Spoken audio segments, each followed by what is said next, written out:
નમસ્કાર મિત્રો, બોટાદથી ખેડૂતોના હિત માટે રાજુભાઈની આગેવાનીમાં શરૂ થયેલી ખેડૂતોની આ લડાઈની અંદર જે ખેડૂત મહાપંચાયત હતી એમની અંદર હું પોતે પણ સમર્થન આપવા માટે ગયેલો. આ સમગ્ર લડાઈ ખેડૂતોનો અવાજ બનવા માટેની લડાઈ હતી. છતાં પણ રાજુભાઈ કરપડા ઉપર, મારી ઉપર અને અમારી સાથે અન્ય બીજા 83 થી 85 જેટલા લોકો ઉપર ગંભીર કલમો લગાડી છે.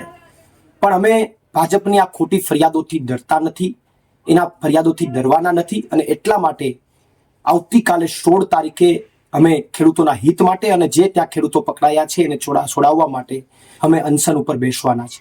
અમને ખબર છે કે પોલીસ અમને પકડીને લઈ જવાની છે, અમારે જેલમાં જવાનું છે, પણ એનાથી અમને 1% પણ રંજ નથી. પણ હું ગુજરાતના ખેડૂતોને એક નમ્ર અપીલ કરું છું કે રાજુભાઈ કરપડા અને હું અને અમારી સાથે બીજા 83 લોકો તમારા માટે એક જેલની લડાઈ લડી રહ્યા છે. ત્યારે આ જે ખેડૂતોની ક્રાંતિની શરૂઆત થઈ છે એ ક્રાંતિને તમે ગાંધી ચિંધ્યા માર્ગે ચાલુ રાખજો. સોશિયલ મીડિયામાં આ ખેડૂતોની લડાઈ જે છે એને ચાલુ રાખજો અને આવનારા દિવસોની અંદર તાલુકા પંચાયત અને જિલ્લા પંચાયતમાં પણ આનો જડબાતોડ જવાબ આપજો. અને સાથે સાથે બીજી એક વાત આપને ઉમેરવા માંગુ છું કે થોડા દિવસથી ભાજપના અમુક લોકોએ એવું ચાલુ કર્યું છે કે રાજુભાઈ કરપડા અને પ્રવીણ રામ ને એ બધા નીકળ્યા નથી.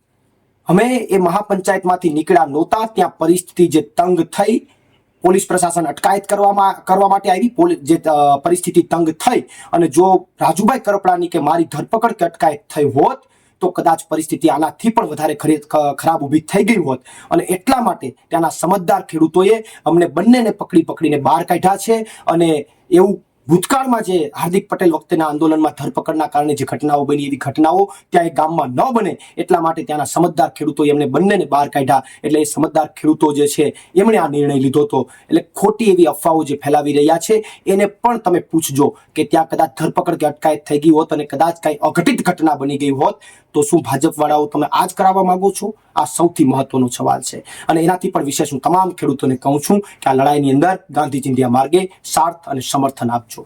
આભાર. આપનો પ્રવીણ રામ, પ્રદેશ ફ્રન્ટલ અધ્યક્ષ, આમ આદમી પાર્ટી.